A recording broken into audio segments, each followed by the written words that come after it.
Hi, magandang araw po ulit sa inyong lahat.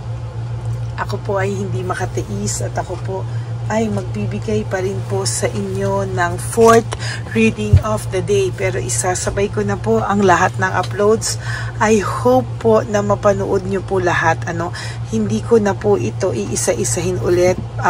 Sana lang po pindutin nyo lang po ang ating bell para po updated kayo sa lahat ng ating uploads, no?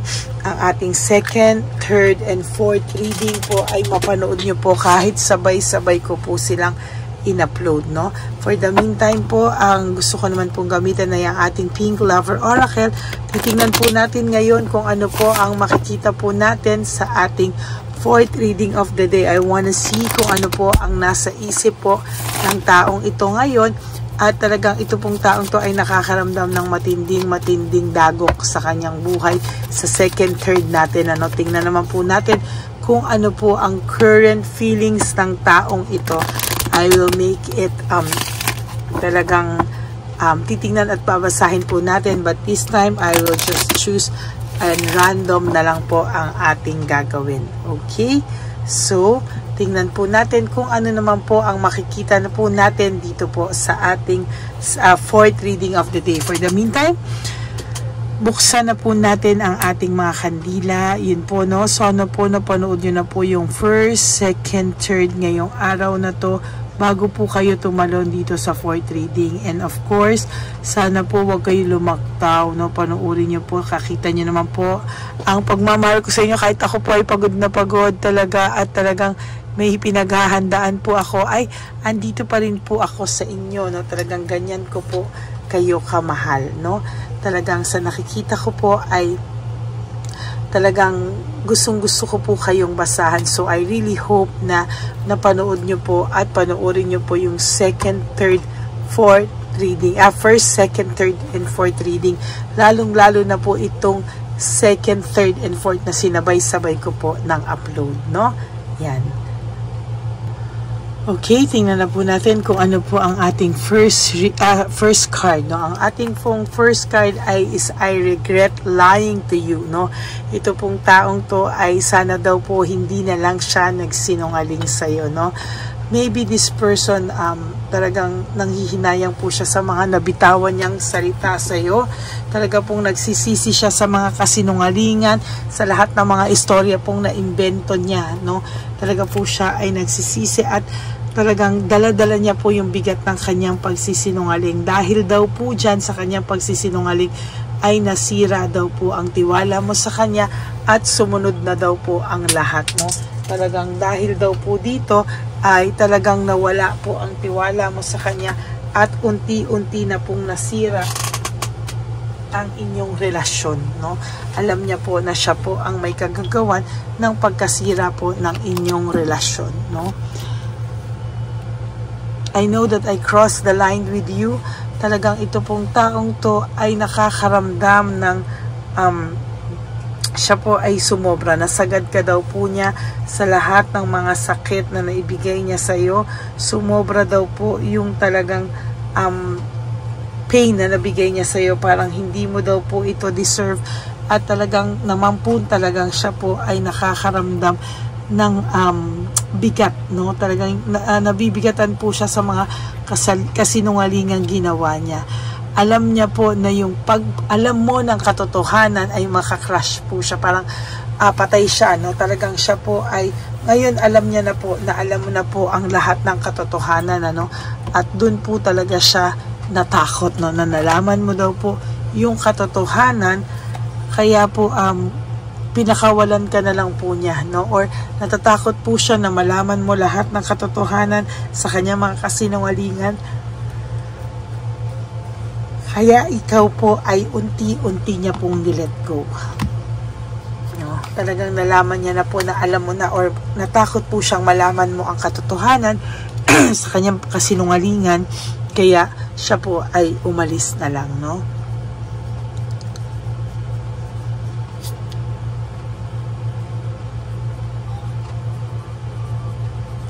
Natakot siyang malaman mo lahat ng katotohanan at mga kasinungalingan niya, mga pagsisinungaling niya lahat.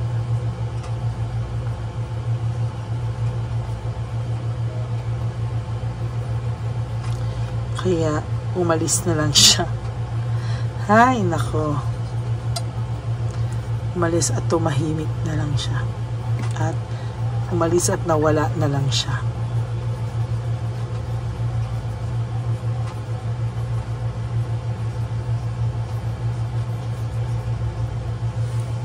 Natakot siyang malaman mo lahat ng katotohanan at mga pagsisinungaling niya, kaya umalis at nawala na lang siya.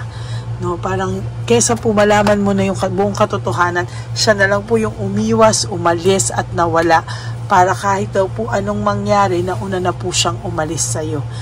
Hay nako, alam niya po lahat, ayan no, alam niya po lahat ay kasalanan niya, pero ikaw po ang ginawa niya ng storya, ikaw po ang kanyang sinisi, ikaw po ang lahat-lahat ng nagdala ng kasinungalingan niya, at ikaw po ang naapektuhan at nasaktan. Alam naman daw niya, I knew exactly what I was doing.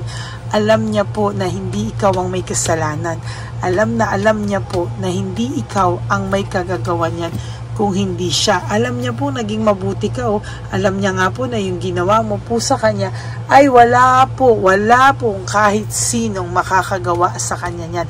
Yung pagmamahal, pag-aaruga, pag-aalaga na binigay mo sa taong ito ay wala na pong ibang makakagawa sa kanya niyan kung hindi po bukod tanging ikaw, no? Ikaw po ay naging mabuti, maalalahanin, understanding, inuna mo po siya, lahat po ng tingin mong makakabuti sa kanya ay ginawa mo pong priority.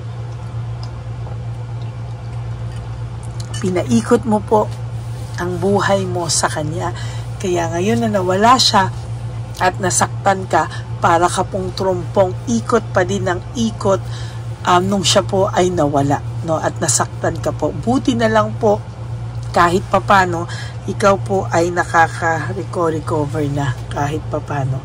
Sabi niya po, I am wondering if you are happy without me, no? Nagtatanong po siya kung ikaw daw ba ay masaya na wala siya sa buhay mo, no? Ikaw daw ba ay masaya na siya po ay wala na sa buhay mo? Ang sabi niya rin po dito, I wish I could take back my words, no? Sabi niya po, sana daw ay mabawi niya pa lahat ng mga paninirang nagawa niya sa iyo. Sana daw hindi niya ginawa yun, no? Bakit kanya sinira sa mga tao, mga kakilala niya, no, na alam naman po niya, alam po niya na ikaw po ay isang naging mabuting girlfriend, asawa sa kanya, no, o naging mabuti kang partner sa kanya, pero bakit ka daw po niya nagawa ng ganyang istorya na mapasama ka? Parang tinago niya po kung ano po talaga ang nangyari sa kanya, kung sino talaga siya nung kayo ay nagkahiwalay. Parang imbis po aminin niya sa iyo lahat ng mga nagawa niyang kasalanan, naging defensive po ito at gumawa ng mga storya na ikakasama mo at ikakasisi niya sa iyo. Kaya po ito ngayong taong to ay takot pong kumontak sa iyo. Natatakot po siyang kumontak sa iyo kasi natatakot po siya sa rejection. Talagang ito pong taong to ay natukso, no? Natukso po siya maybe sa makamundong bagay, no? Maybe material things or sex, lust, no?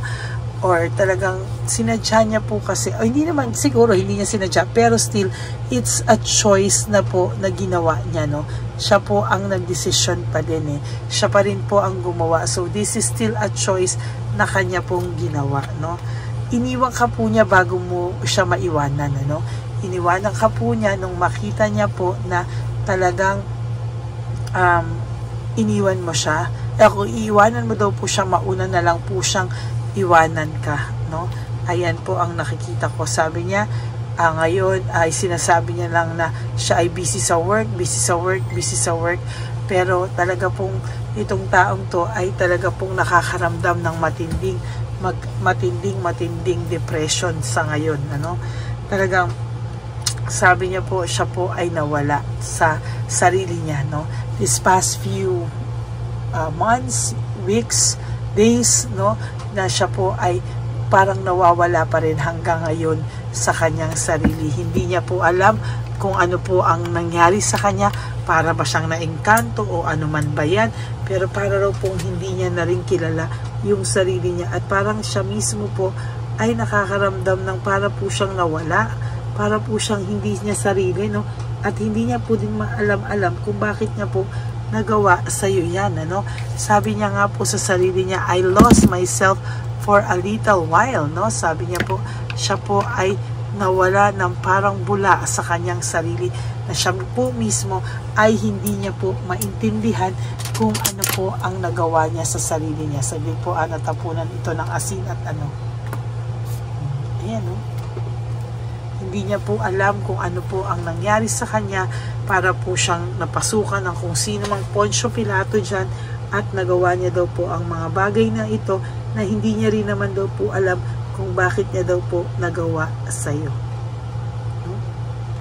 Ayan po, no? Talagang ang tao pong ito talaga ay nakakaramdam ng matinding pagkabagabag. Talagang yan ang sasabihin ko sa inyo. Sa lahat po ng nakikita ko from first to fourth reading, kahit po yung kahapon pa po, talagang nakakakita po ako dito ng may pagkabagabag, no? Talagang nag-aano po siya, no? Nakukonsensya, nababagabag, at talagang may takot, no, na nararamdaman, no?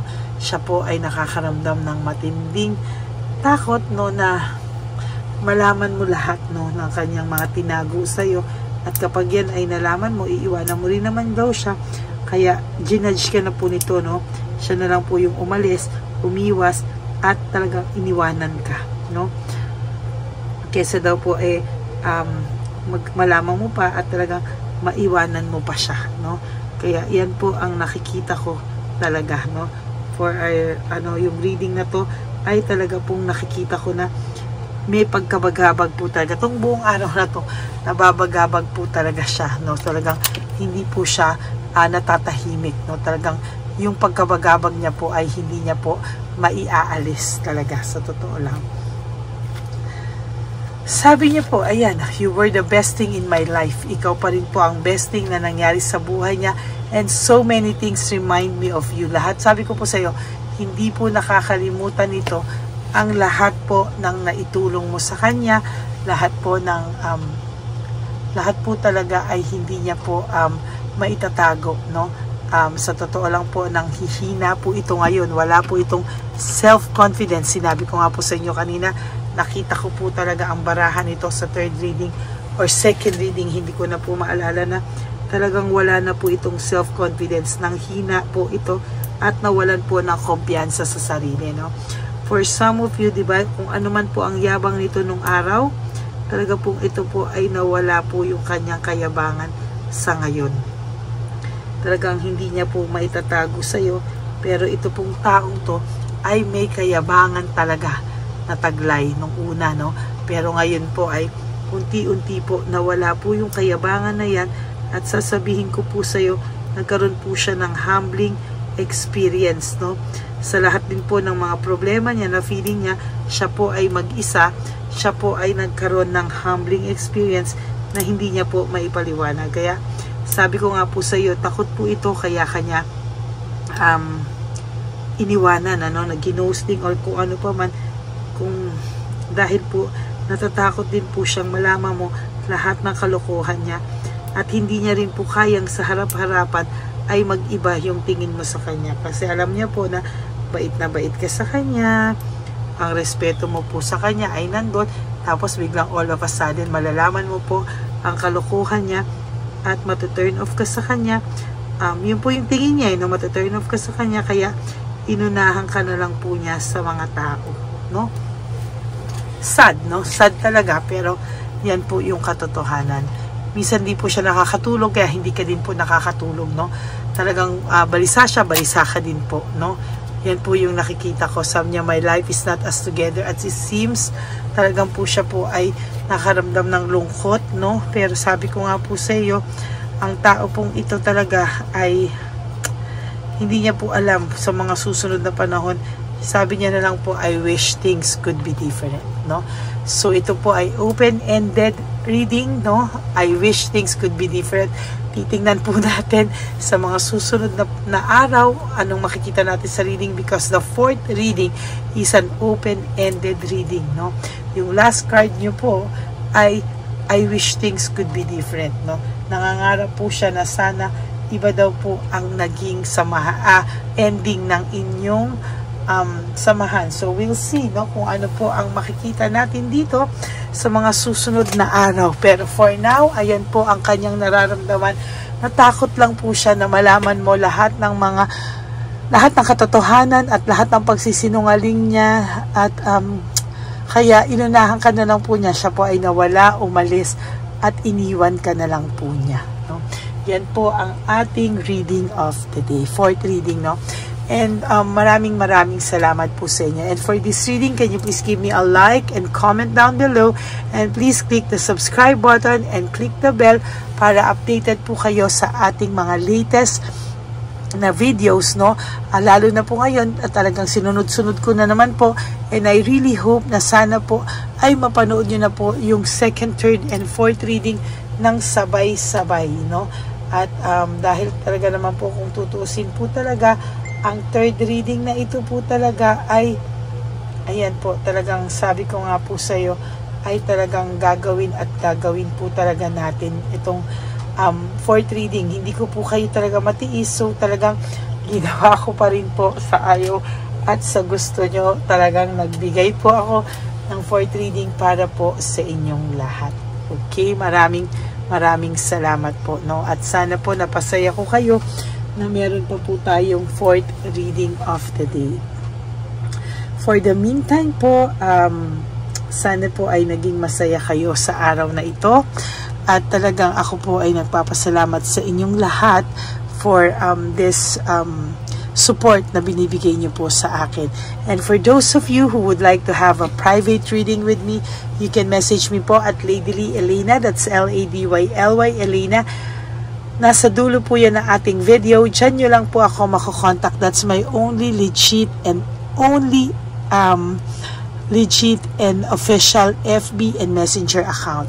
Nilagay ko rin po dyan ang fake account ng Lady Elena para kayo po ay magkaroon ng warning o babala para hindi na po kayo maloko, no? Maraming salamat po sa inyong lahat.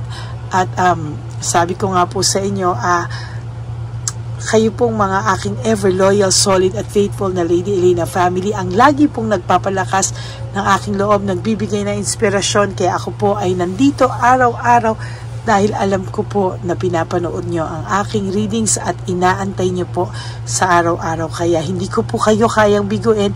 Kaya ito po, meron pa rin po ako sa inyong fourth reading of the day. Maraming salamat po sa inyo lahat, and always, you live one day at a time. You wake up and do 3 things that will make you happy for the day.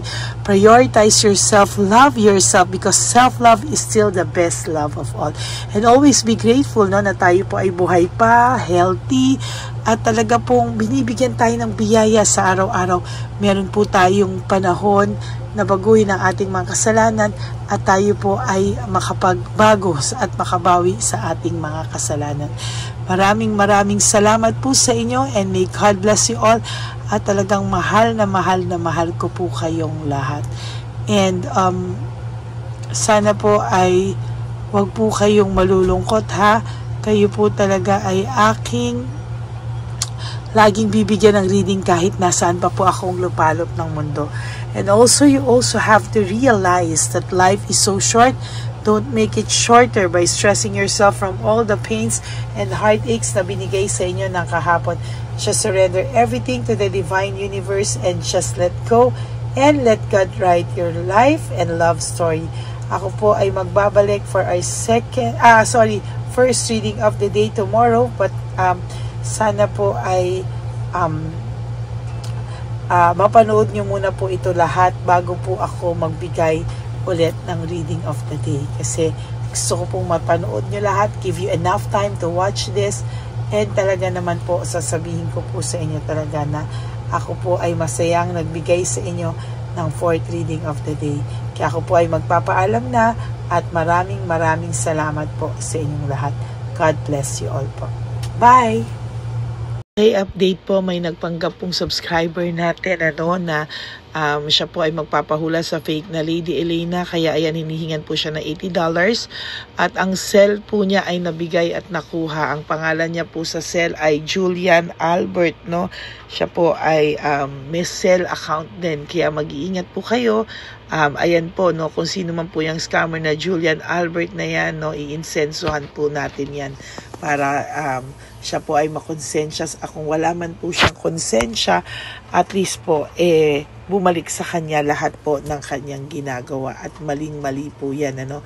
Basahin niyo po lahat yan, makikita niyo po, ayan po ang cell number niya at Julian Albert na yan, ano, para po talagang ma-report din po natin yan na siya ay gumagamit ng cell account na Julian Albert.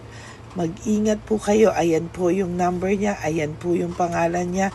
Huwag po kayong magpauto. Nakita nyo naman po, no, napakalayo po ng pangalan ko sa pangalan ng pinagsisendan nyo po ng account o ng pera. Kaya mag-ingat po kayo at beware sa scammer na to.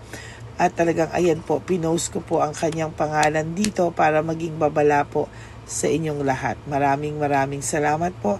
At mag-ingat po kayo, paki-report po ang page na yan, ang messenger niya na Lady Elena. Maraming salamat po and God bless you all. Ayan, sa susunod po makikita niyo yung account niya na i-report niyo. Salamat po na marami. Magandang gabi po ulit sa inyong lahat. Ako po ay muling nagpapaalala sa inyo na mayroon pong lumalabas sa FB at Messenger account na fake account po, no, nang hihingi po ng $25 through PayPal at hindi po yan totoo. Huwag po kayong maniwala dyan. At pag sinabi mo po na gusto ko pong marinig ang boses nyo or makita kayo, ang sasabihin po ay magbibigay kami ng link. Buksan mo yan at pagkatapos ay makikita mo ako. Huwag po kayong maniniwala dahil yan po ay hindi totoo. Yan po ay isang malaking scam na pag binuksan nyo po ay mahahack po lahat sa inyo. Mahahack po ang inyong mga personal details. Lahat ay mahahack. Ako po ay nalulungkot na ito po ay nangyari, ngunit sa talagang may mga tao pong masasama at may mga tao po talagang hindi makatiis na hindi gumawa ng masama sa ibang tao. Pero maging aware po sana kayo, tulungan nyo po ako, i-report po natin yung fake na yan at sa FB para siya po ay mawala na at wala na po siyang mabiktima pa, no? Nandyan po lahat ng details at maraming salamat po sa inyong lahat. Maraming salamat po sa inyong lahat at mag-iingat po kayo.